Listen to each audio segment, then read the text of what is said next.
vamos a contarle, antes de hablar de temas varios, Santiago, ¿qué lo llevó a escribir este libro? Que empecé a hojearlo porque me lo mandó Silvina, tuvo la deferencia, y realmente es apasionante, no solamente para quienes son de la religión judía, sino para todos, ¿no? Hoy Yo creo vivimos en un que mundo ecuménico. de hecho creo que es una reflexión sobre los conflictos que hoy enfrentan los Es monoteísmos cierto.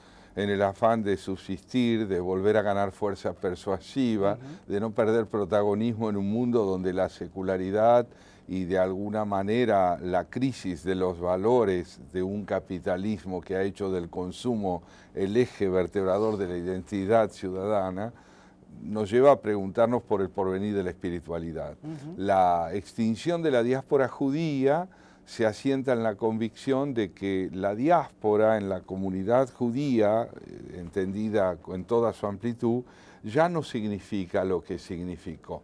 Tradicionalmente la religión le impuso a la dispersión judía el sentido de un castigo. Ujú. Los judíos Casi ser estarían un errante. exactamente, la de pertenecer a un pueblo errante y disperso por el mundo. Pero la creación del Estado de Israel Ujú.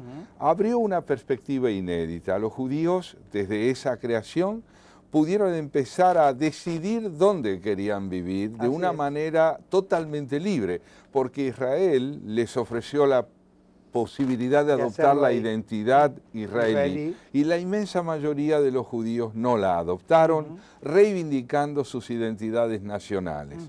Pues bien, si los judíos en su mayoría no han querido ser israelíes y la religión ya no determina el significado del lugar que ocupan, ¿dónde están?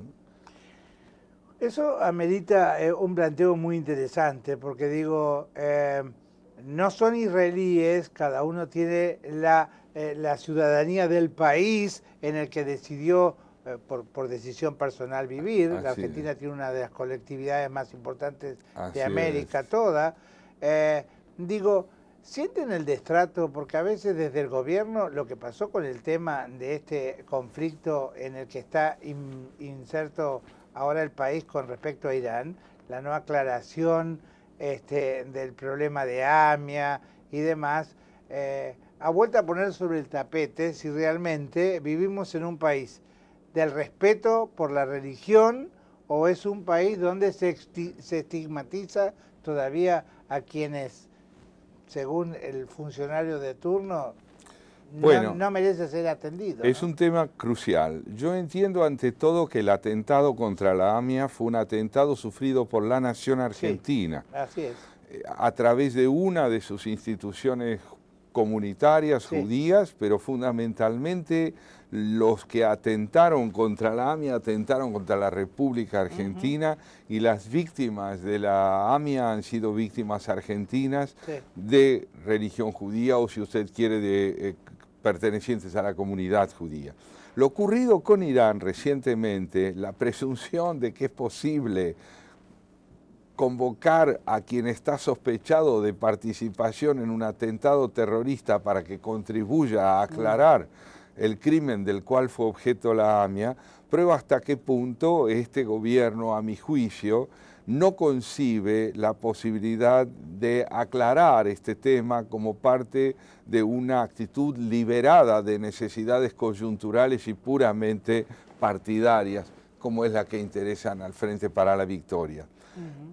No se puede decir de ninguna manera que este encuentro con los genocidas pueda aportarle al país claridad sobre el crimen sufrido en la AMIA o sobre el atentado del que fue objeto la Embajada de Israel.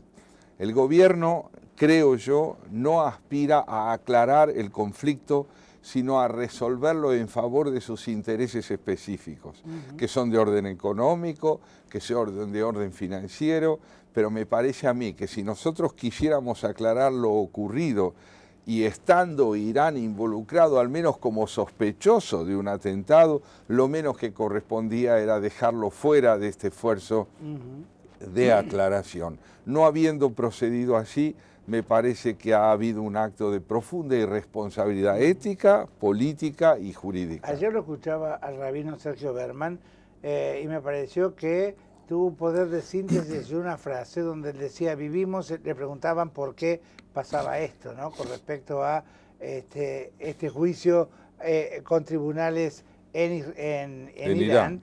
Y entonces él dijo, bueno, vivimos en un país bendecido por Dios y por todas las religiones, pero donde en cambio las instituciones hacen agua. Y realmente yo creo que el error no pasa por lo divino, pasa por lo humano en este país. La Argentina, ¿no?, es un país que está hackeado por la fragilidad de sus instituciones. No podemos construir una democracia republicana allí donde la justicia no tenga independencia y donde la interdependencia entre los poderes no sea profunda, preservando la autonomía de cada uno de ellos. Hoy la lucha es clara porque es una pugna entre una democracia plebiscitaria y una democracia republicana.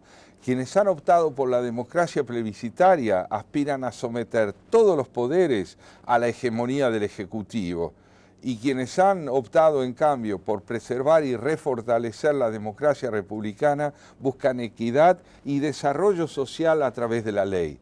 No queremos, quienes creemos que la democracia republicana es imprescindible, que la justicia esté sujeta al poder político. La queremos autónoma y queremos un control para el poder político. Queremos que no haya desenfreno. Aspiramos a que haya aptitud para el ejercicio de los derechos propios, pero no reducción de la ley al poder. ¿Qué significa, Santiago, la irrupción en nuestra vida y en el mundo de la religión, el nombramiento de Francisco como Papa? Porque digo, demostró lo ecuménico y demostró que hay un cambio dentro de la Iglesia, con todas las medidas que ha tomado en los últimos días, casi sismáticas, ¿no? Pero esto de reunirse en esa foto que ha salido en todo el mundo publicada con víctimas de la AMIA o involucradas directamente con la AMIA, cuando acá en el seno interno de la Argentina los gobiernos de alguna manera miran para otro lado, ¿no? La presencia de Francisco en el Vaticano representa para mí el refortalecimiento de la conciencia eclesiástica. ¿Por qué? Porque yo creo que Francisco fue elegido para intentar resolver un dilema que el episcopado y la clerecía y todo lo que de alguna manera representa el repertorio de los valores de la Iglesia Católica no logró resolver en Europa. Y has convocado a un americano para ver si es posible devolverle a la Iglesia un protagonismo asentado no en el escándalo y la impotencia, sino en la ética y la fe.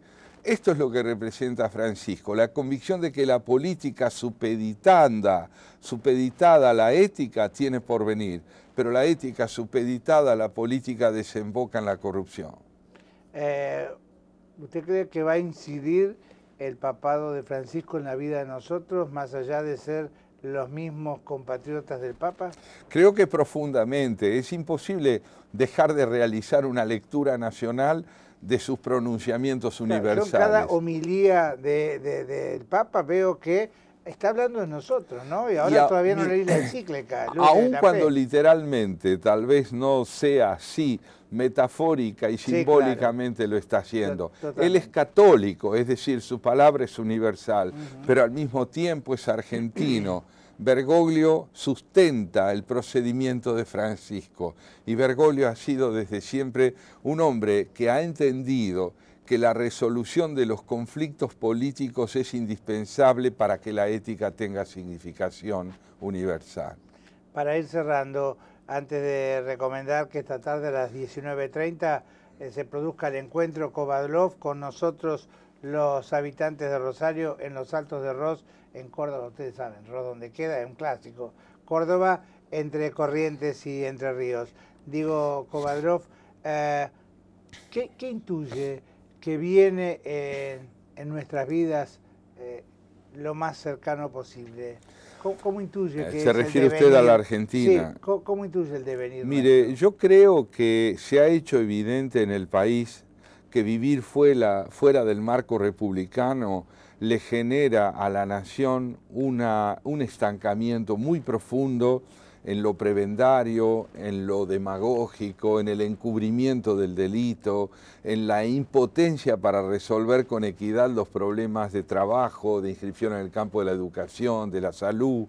creo yo que se ha hecho evidente la necesidad de un enorme esfuerzo cívico para llevar adelante la idea de que la política debe recuperar credibilidad a través de realizaciones muy concretas que tienen que ver esencialmente con la ley y con la justicia social.